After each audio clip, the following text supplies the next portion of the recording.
औज़ुबिल्लाहिमिनश्शैतानिर्रजीम बिस्मिल्लाहिर्रहमानिर्रहीम। मोहतरम ख़वातीन हज़रात, मेडिसिन नॉलेज के हवाले से डॉक्टर आसिफ इजहार आपके साथ एक नई वीडियो लेके, और आज एक बहुत ही इंपॉर्टेंट ड्रग के हवाले से मैं जिक्र करने लगा हूँ। ये ड्रग बहुत से लोग इसको जानते भी नहीं है, लेकिन वीडियो पे जाने से पहले मैं आपको बताता चलूँ कि हमारे जो 93% व्यूअर्स हैं वो हमारे सब्सक्राइबर्स नहीं हैं। सो वो अगर इस चैनल को सब्सक्राइब कर लें तो हमारी जितनी भी वीडियोस हैं उनकी नोटिफिकेशन आप तक पहुंचती रहेगी। और अपनी कीमती आरा से हमें ज़रूर आगाह कीजिए। जो कमेंट बॉक्स है उसमें डेफिनेटली आपकी आरा जो है वो हमारे लिए बहुत ज़्यादा अहमियत की हामिल है, क्योंकि आप ही की आरा को मद्देनज़र रखते हुए हम चैनल के कंटेंट को और जो ये नॉलेज आप तक पहुंचाते हैं सो इसमें बेहतरी ला सकते हैं।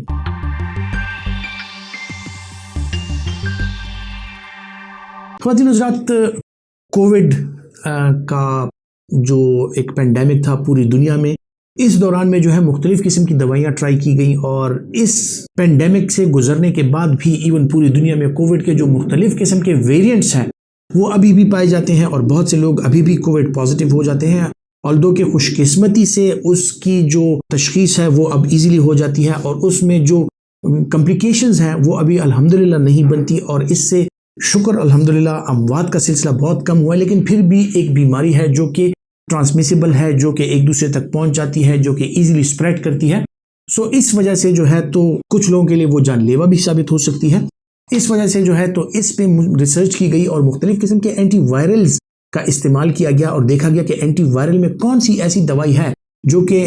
कोविड के अगेंस्ट या फिर जो नॉर्मल इन्फ्लुएंजा वायरस है, क्योंकि तकरीबन हर सीजन में लोगों को जुकाम के जो मसाइल होते हैं वो होते रहते हैं, और इसी तरह ये जुकाम जो है तो होते होते तकरीबन पूरे घर में फैल जाता है और सारे लोग इसका शिकार हो जाते हैं। सो फ्लू, नॉर्मल इन्फ्लुएंजा वायरस के अगेंस्ट और खुसूसन कोविड के अगेंस्ट फेविपिराविर जब ट्राई किया गया तो उसमें यह देखा गया कि उसके साथ जो डिजीज की ड्यूरेशन है वो काफी कम हुई। मतलब कि एक डिजीज नॉर्मली अगर उसका वायरस अपनी पूरी लाइफ स्पैन या जो उसका साइकिल है अगर वो पूरा करता है तो उसमें तकरीबन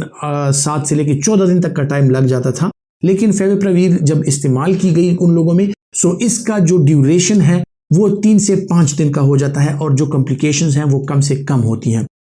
फेविपिराविर जो है बुनियादी तौर पे एक एंटीवायरल ड्रग है जो कि आरएनए पॉलीमरेज जो एंजाइम है उसको टारगेट करता है, और आरएनए पॉलीमरेज एंजाइम को जब ये इनहिबिट करता है सो वायरस का आरएनए जो है वो नहीं बनता। जब वायरस का आरएनए नहीं बनता तो उसकी रेप्लिकेशन नहीं होती, वो जो है तो बढ़ता नहीं है, उसकी मजीद कॉपीज नहीं बनती, और आपकी बॉडी में जो वायरल इन्फेक्शन है वो कम से कम अरसे में खत्म हो जाता है। और जो स्प्रेड के चांसेस होते हैं, जितना आपका वायरीमिया ज्यादा हो, जितना आपका वायरल लोड ज्यादा हो, सो उसमें जो है तो आप स्प्रेड भी इसको ज्यादा करते हैं। लेकिन जब आपका वायरल लोड, वायरीमिया कम होता है सो उसमें इसके फैलने के चांसेस जो है वो भी कम से कम हो जाते हैं। सो ऑल्दो कि ये एक FDA अप्रूव्ड ड्रग नहीं है, अमेरिका में इसका इस्तेमाल नहीं किया गया और ना ही अब तक उसको अप्रूवल मिल चुकी है, लेकिन अमेरिका के अलावा बहुत से ममालिक ने, जिनमें कनाडा, ऑस्ट्रेलिया और इस तरह के काफ़ी ममालिक शामिल हैं, उन्होंने कोविड के दौरान और मुख्तलिफ किस्म के इन्फ्लुएंजा वायरसेस के अगेंस्ट इसका इस्तेमाल किया, और उन्होंने ये एक नतीजा अखज़ किया कि इसके साथ जो है तो काफ़ी हद तक जो वायरल रेप्लिकेशन है वो कम हो जाती है, और जो स्पैन है उस बीमारी का वो कम से कम होके जल्द से जल्द आपकी वायरल इलनेस जो है वो ठीक हो जाती है। ख़वातीन हज़रात,